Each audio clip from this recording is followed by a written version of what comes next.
ভূমিকম্প নামটা আমরা অনেকেই জানি, কিন্তু সেটা কিভাবে হয় সেটা কি জানেন?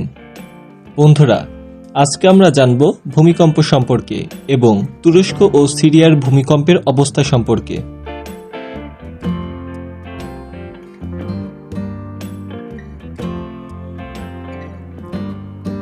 স্মরণকালের সবচেয়ে ভয়াবহ ভূমিকম্পে তুরস্ক ও প্রতিবেশী সিরিয়ায় মৃত্যুর সংখ্যা 46,000 ছাড়িয়ে গেছে।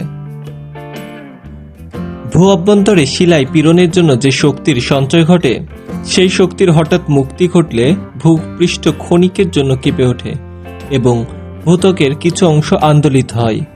এইরূপ আকস্মিক ও ক্ষণস্থায়ী কম্পনকে ভূমিকম্প বলে। কম্পন তরঙ্গ থেকে যে শক্তির সৃষ্টি হয় তা ভূমিকম্পের মাধ্যমে প্রকাশ পায়।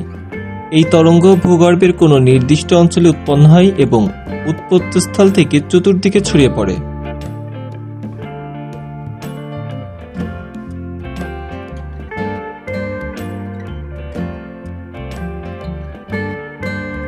ভূমিকম্প সাধারণত কয়েক সেকেন্ড থেকে 1 থেকে 2 মিনিট পর্যন্ত স্থায়ী হয়, তবে কিছু কিছু ভূমিকম্প 8 থেকে 10 মিনিটও স্থায়ী হয়।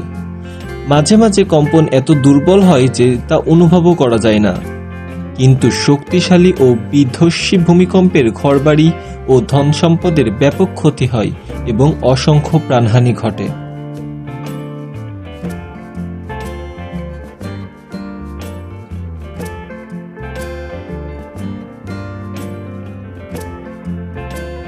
ফেব্রুয়ারি 2023 সালে একটি শক্তিশালী ভূমিকম্প গাজিয়ান্তেপ শহর থেকে পশ্চিমে তুরস্কের দক্ষিণাঞ্চলে স্থানীয় সময় রাত 4:17 আঘাত আনে, যার ফলে তুরস্ক ও সিরিয়ায় ব্যাপক ক্ষতি সাধিত হয়। সর্বোচ্চ তীব্রতা ও 7.8 মাত্রার এই ভূমিকম্পটি 1939 এর জেনজান ভূমিকম্পের সাথে এটি তুরস্কের ইতিহাসে জ্ঞাত সবচেয়ে শক্তিশালী ভূমিকম্প হিসেবে জায়গা করে নিয়েছে। জানা গেছে 1999 সালের পর এটাই তুরস্কের সবচেয়ে শক্তিশালী ভূমিকম্প। ধারণা করা হচ্ছে ধসে পড়া ভবনগুলোতে অসংখ্য মানুষ আটকে পড়েছে। কর্মীরা ধ্বংসস্তূপের মধ্য থেকে আটকে পড়াদের উদ্ধারে তৎপরতা জোরালো করছে। 1999 সালের আগস্টে 7.6 মাত্রার শক্তিশালী ভূমিকম্প তুরস্কের দক্ষিণে ঘনবসতিপূর্ণ অঞ্চল মারমায় আঘাত আনে। ওই ভূমিকম্পে 17,500 মানুষ নিহত হয়। এরপর 1999 সালের নভেম্বরে তুরস্কের পূর্বাঞ্চলের শহর দজিশেতে 7.2 মাত্রা ভূমিকম্প আঘাত আনে। ওই ঘটনায় মারা যায় 845 জন। এরপর বিভিন্ন সময় তুরস্কে ভূমিকম্প হয়, কিন্তু সেগুলো এত বিধ্বংসী ছিল না। তাই মাত্রার দিক থেকে এবারের ভূমিকম্পটি তুরস্কের ইতিহাসে সবচেয়ে শক্তিশালী। এমন পরিস্থিতিতে মৃত্যুর সংখ্যা বেড়েই চলেছে।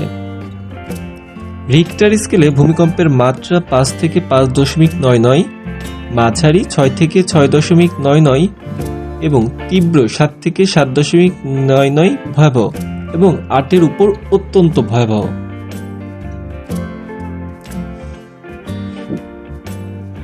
কখনো কখনো সমুদ্রতলের অনেক স্থান উপরে ভেসে ওঠে, আবার কখনো কখনো স্থলভাগের অনেক স্থান সমুদ্রতলে ডুবে যায়।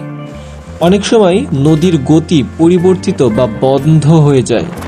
ভূমিকম্পের ঝাঁকুনিতে পর্বতগাত্র থেকে বৃহৎ বরফখণ্ড হঠাৎ নিচে পতিত হয় এবং পর্বতের পাদদেশে ব্যাপক ক্ষতি সাধন করে। ভূমিকম্পের ধাক্কায় সমুদ্রের পানি তীর থেকে নিচে নেমে যায় এবং পরক্ষণেই ভীষণ গর্জন সহকারে 15 থেকে 20 মিটার উঁচু হয়ে ঢেউয়ের আকারে উপকূলে এসে আছড়ে পড়ে।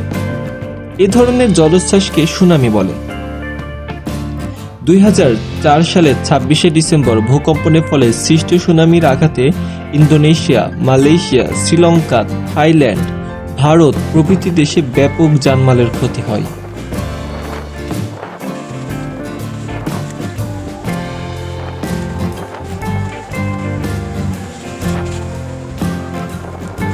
ভূমিকম্প হচ্ছে টের পেলে যা খবর পেলে সঙ্গে সঙ্গে ফাঁকা ও উন্মুক্ত স্থানে আশ্রয় নিন। উঁচু ভবনে থাকলে এবং বের হতে না পারলে জানালা বা দেয়ালের পাশে অবস্থান না নিয়ে শক্ত কোনো বিম টেবিলের নিচে অবস্থান নিন।